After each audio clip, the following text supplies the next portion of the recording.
The mountains do not give you words. The mountains take the words away. These were the words of my guide, Tenzing, as we stood in the freezing shadows of the Himalayas. Imagine being a professional writer who can no longer write a single sentence. Imagine being surrounded by the constant, deafening noise of the city until you can no longer hear your own soul. This is the journey of Sasha, a woman who traveled to the roof of the world to find her voice in the absolute silence of the peaks. Welcome back to Enjoy English Stories. I am so glad you are joining us for this meditative adventure in Nepal. Today, we are practicing the shadowing technique. If you want to speak English fluently, with rhythm and emotion, you must speak with me. Don't just listen. Copy my breathing, mimic my pace, and match the intensity of the story. Through Sasha's eyes, you will learn sophisticated vocabulary about nature, internal peace, and the power of silence. Are you ready to leave the noise behind?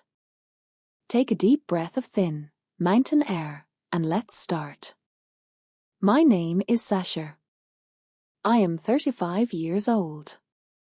For most of my life, I lived in a world made entirely of words. I am a professional writer. I used to write stories every single day.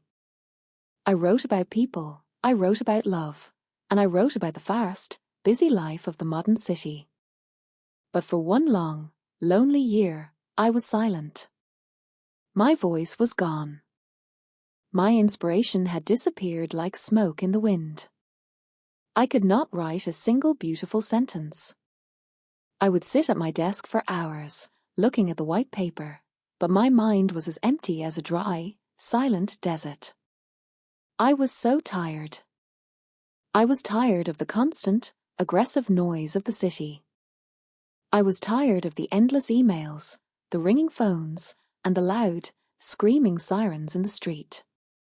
I felt like I was drowning in noise. I needed to find a place where the air was thin, the sky was wide, and the mind could finally be quiet. I needed to find myself again. I decided to travel to Nepal, a land of ancient wisdom and giant, icy peaks. I didn't want to go to the famous tourist spots. I wanted to hike to a mysterious place called the Silent Peak. It is not the highest mountain in the world, and it is not on the famous maps. But the local people in the small mountain villages say that on the Silent Peak, the air is different. They say that when you reach the top, the wind stops, and you can finally hear the sound of your own soul. I arrived in Kathmandu, the capital city. It was a whirlwind of colors, sounds, and smells. It was beautiful and overwhelming. I saw ancient temples with gold roofs that sparkled in the hot sun.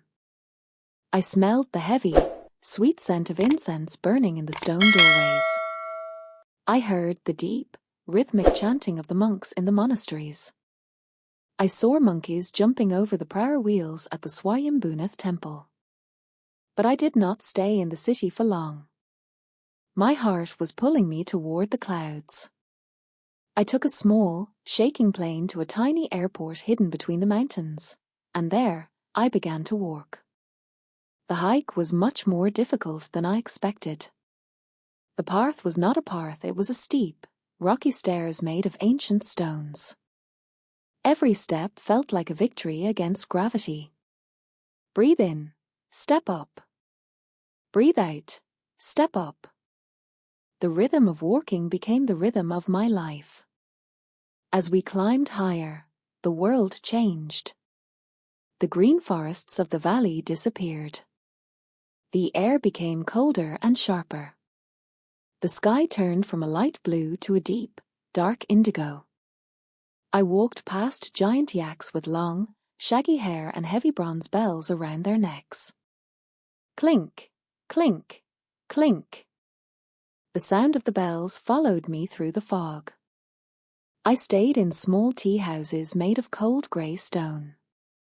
Every evening, I would sit by a small fire, drink hot ginger tea, and watch the sunset behind the white, icy peaks. The mountains looked like sleeping giants covered in silver blankets. My guide was a Sherpa named Tenzing. Tenzing was a man of very few words, but he had a permanent, kind smile on his face. He moved over the dangerous rocks with the grace of a mountain cat. He never seemed tired. He never seemed out of breath. He looked like he was a part of the mountain itself. "Sasha," he said to me on the evening of the third day. We were sitting in a tea house, and the wind was howling outside. "Why do you carry so many heavy notebooks in your bag? They make your journey much harder." "I am a writer," I told him, looking at my empty pages by the light of a single candle. "I am waiting for the words to come back to me. I need to be ready to catch them when they arrive." Tenzing laughed softly. His laugh was like the sound of a small stream. "The mountains do not give you words, Sasha. The mountains are much more powerful than words. The mountains take the words away. They strip you of your noise. Only when you are completely empty, only when you are silent like the stone, can you finally hear the truth." I didn't understand his wisdom then. I was still frustrated. I kept trying to force myself to write. I wrote about the cold snow. I wrote about the taste of the tea. But when I read the words, they felt fake. They were shallow. They were not real. I was still trying to be clever. I was still trying to be a writer instead of just being a person. On the fifth day, we finally reached the base of the silent peak.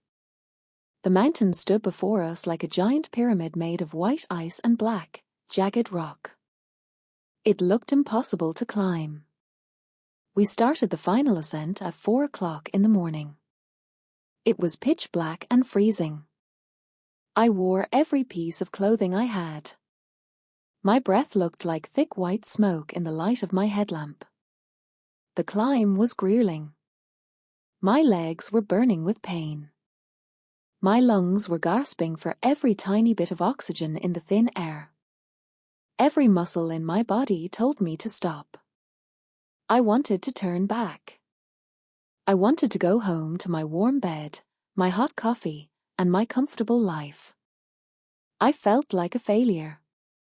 "Just one more step, Sasha," Tenzing whispered from the darkness ahead.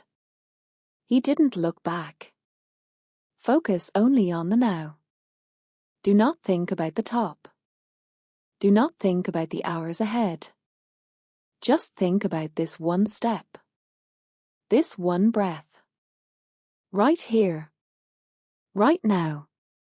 We reached the summit just as the first light of the sun began to break over the horizon. The world was spread out below us like a map of dreams. I saw the clouds gathered in the valleys like a white, soft ocean. I saw the giant, legendary peaks of Everest and Lhotse glowing orange and gold in the distance. It was the most beautiful thing I had ever seen. And then, something miraculous happened. The wind suddenly stopped. The birds were silent. Even Tenzing became perfectly still, like a statue.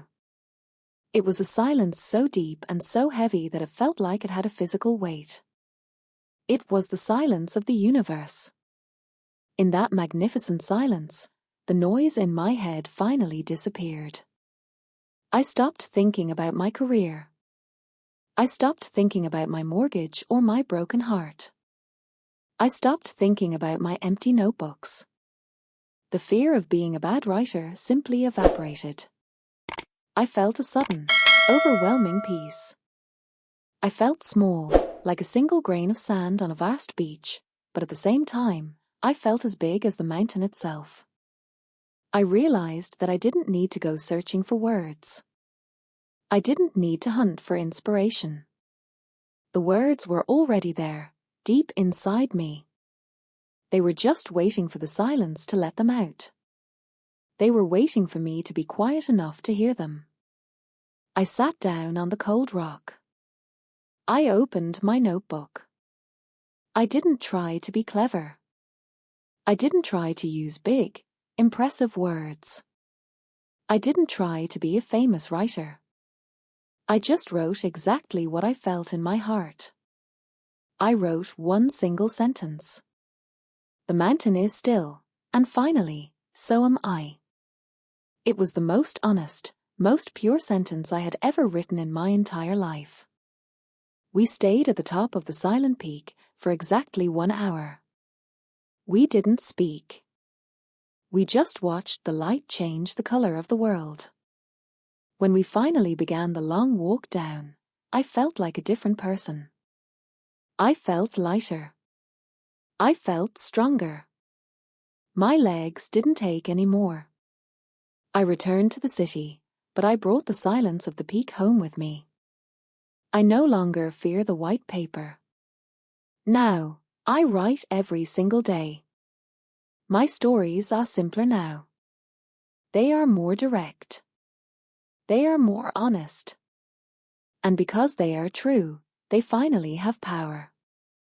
I'm Sasha, and I learned that sometimes you have to travel across the world and climb the highest mountain just to find the quiet, still place that has always been inside yourself.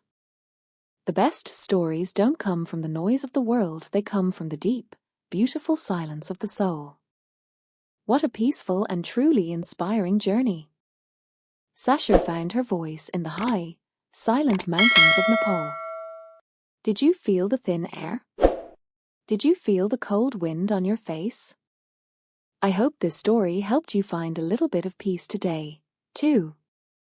Now, it is time for the shadowing practice. This is a long and very descriptive story, which makes it perfect for improving your English flow and your emotional expression. Go back to the beginning of Sasha's journey. Play the video again and repeat every sentence with me. Focus on the key words from today's lesson. Majestic, summit, exhausted, and perspective. Try to match the slow, calm, and steady rhythm of a long hike in the mountains. Don't rush. Take your time, just like Sasha did on the mountain. If you enjoyed this trip to the Himalayas, please give this video a thumbs up. It helps our channel grow. Subscribe to enjoy English stories and hit the bell so you never miss a new adventure. Tell us in the comments. Have you ever been hiking in the high mountains? And what do you do to find peace when the world around you becomes too noisy? I love reading your comments and learning from your experiences. Thank you for practicing with me today. Your English is reaching new heights every single day. Keep practicing, stay curious, and I will see you in the next lesson. Goodbye.